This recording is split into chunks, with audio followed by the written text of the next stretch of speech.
被外资欺负了11年，曾经靠着一瓶八宝粥年入100亿，如今直播哭穷没人买，银鹭八宝粥为啥没人喝了？巅峰时期，它是霸占超市货架、垄断列车、售卖车的国民粥品，靠着一罐罐不足5块钱的粥，硬生生撑起100亿营收，市场占有率一度碾压所有对手，连娃哈哈都得靠边站。那时候的银鹭是春运路上的硬通货，加班党的续命粮，学生党的早餐标配，堪称万物皆可搭的国民级食品。可谁能想到，这个用30年时间从村办小厂逆袭成行业巨头的品牌，巅峰过后竟一路滑坡，被外资收购又惨遭甩卖。在 Food Talk 发布的2023年第一季度饮粥的销售排名上，一向以八宝粥闻名的银鹭却被娃哈哈力压。如今的银鹭确实有些中年危机，可从100亿粥王到时代弃子，银鹭到底经历了什么？为啥突然就没人喝了呢？1985年，福建厦门马塘村人均年收入还不到200元，地里的水果一场山洪就全烂光。就是这么个地方，陈清水、陈清渊兄弟拉上4个村民，凑了3万块，把村里的蘑菇房改成厂房，办起了罐头厂。这就是银鹭的前身。初期全靠手工加工，荔枝、蘑菇、罐头，没电话没渠道，前5年一直在亏损边缘徘徊，股东全跑了，只剩兄弟俩死磕。1989年，新加坡华侨黄福华仅凭信任投了20万美元，不仅解了资金荒，还帮厂子拿到中外合资资质。这时候银鹭才算在行业里站稳脚。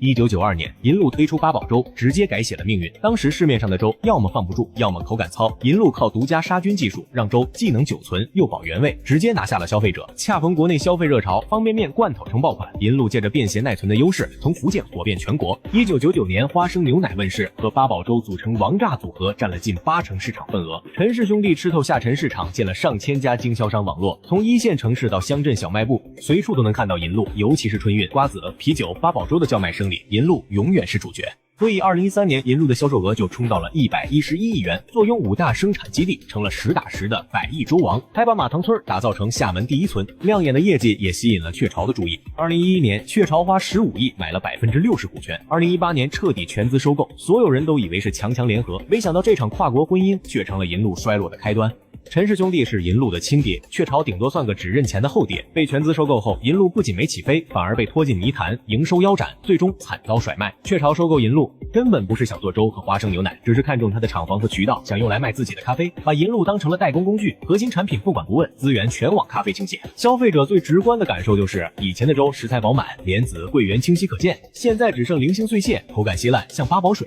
花生牛奶也兑水似的，花生味都快没了。2020年，雀巢干脆把银鹭甩卖给了创始人家族，这场9年的合作终究是一场错配了。可这时候老对手娃哈哈、达利园早就抢走了1、2线市场。以前银鹭覆盖的早餐、加班、出行场景，现在被三明治、自热米饭、常温酸奶等填满。高铁餐食越来越丰富，瓜子、啤酒、八宝粥的叫卖声早已过气，银鹭在超市都被挤到角落，和方便面摆在一起，地位越来越边缘了。面对颓势，银鹭也想挣扎，可每一次努力都像隔靴搔痒，陷入死循环。雀巢时期推出的植物饮料10去草堂，口味平庸，没辨识度，悄无声息就凉了。后来又跟风做豆奶、无糖茶，既干不过伊利、蒙牛，又拼不过新茶饮，夹缝中求生存。如今的银鹭虽然还在八宝粥的市场占那么一席之地，可实际上呢，早就没了当年的霸气。老一辈或许还会买一罐回味下情怀，年轻人却早就转向了更健康时尚的选择。就像网友说的，不是银鹭不好吃了，是我们吃过更好的了。